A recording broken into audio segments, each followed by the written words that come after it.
Okay.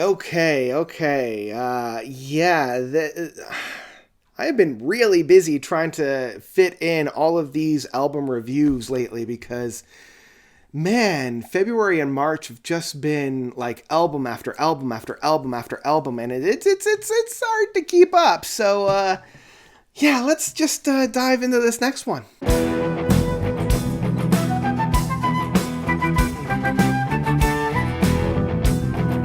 Curious Ruminant by Jethro Tull. So, Jethro Tull, I don't think needs a huge introduction, 70s rock band. I hesitate to give like the progressive rock moniker to Jethro Tull because really they only have like maybe 4 or 5 albums that I would consider to be prog.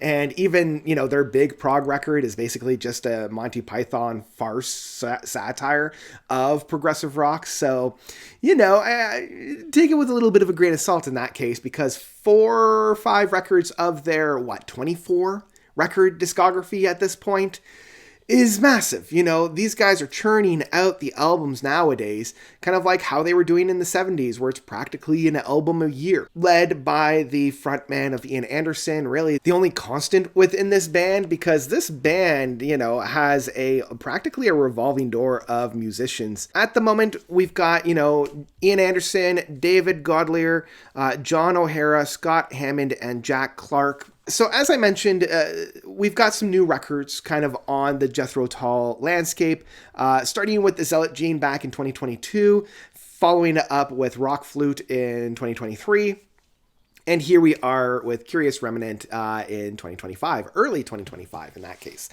And what can I say about Curious Remnant that really I can't say about either the Zealot Gene or the Rock Flute? I feel like with every new album, every subsequent album that we're getting from Jethro Tull and Ian Anderson is really just getting better and improving itself.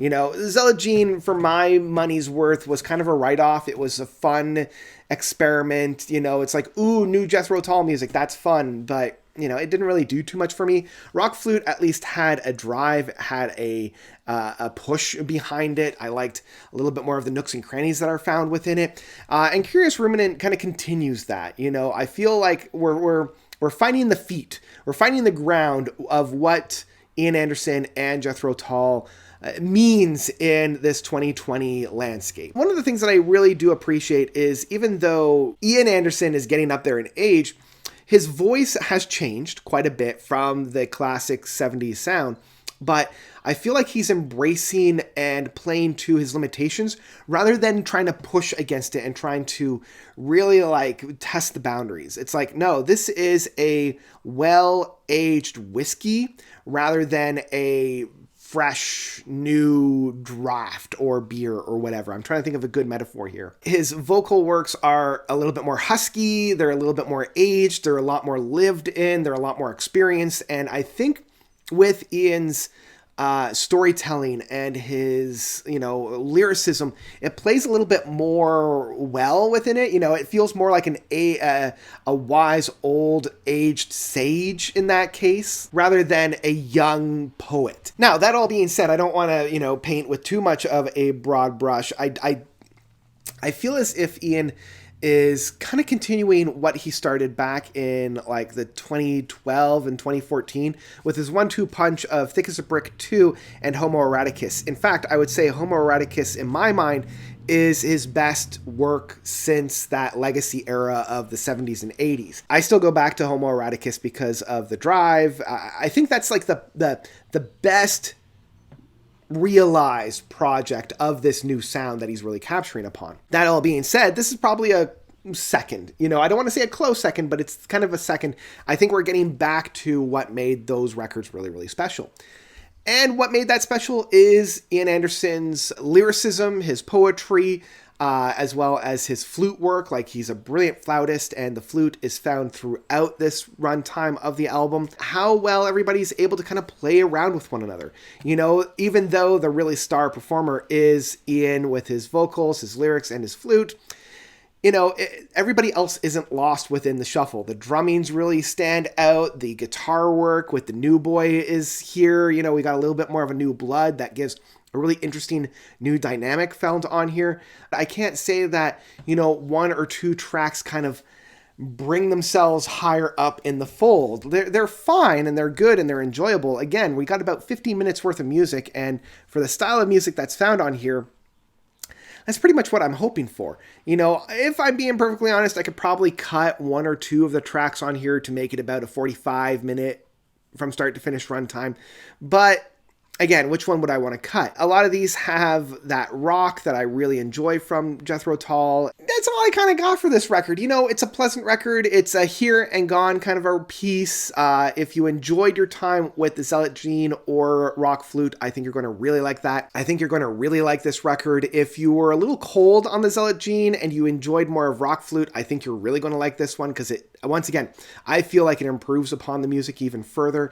But don't go in here hoping for the next Thick as a Brick or Aqua Lung or Passion Play or Heavy Horses or Songs from the Wood or any of those records. You're not going to find anything like that on this record. This is that continuation that John Anderson started. I keep saying John Anderson. Ian Anderson started with Thick as a Brick Part 2 and has kind of continued on with there.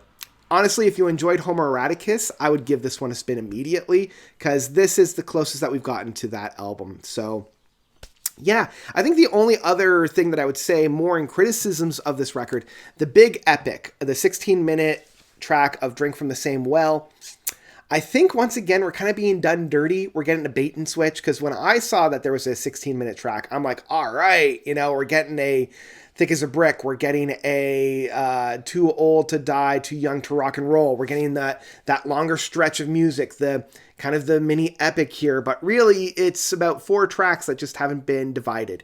2 instrumentals, the actual proper Drink from the Same Well, and then an outro that really do have a very clear and succinct start and stop. So I do feel we're getting a little bait and switch there. But the actual music itself more than makes up for it, and I can kind of give that a pass. Because yeah, I feel like if they had divided this into, say, the 3 or 4 tracks that this was, that would have been fine. Anyway, that's kind of what I've got for Curious Ruminants. Great record. I wouldn't necessarily go and run out to go and listen to this, but, this was a very pleasant new record from Jethro Tull.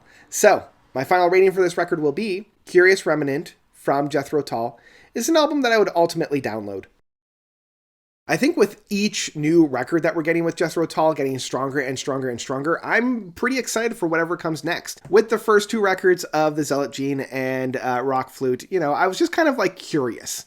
But now I would say that I'm more looking forward to whatever comes next. So yeah, that's what I've got for Curious Ruminant from Jethro Tull. What did you guys think about this record? Did you love it? Did you hate it? Do you think it's a return to form? Do you think it's just more of the same? Whatever you thought, please let me know by commenting down below. And I think that's where I'm going to leave you guys for today. So thank you all so much for watching. As always, you guys are definitely the best. And until next time, notes out.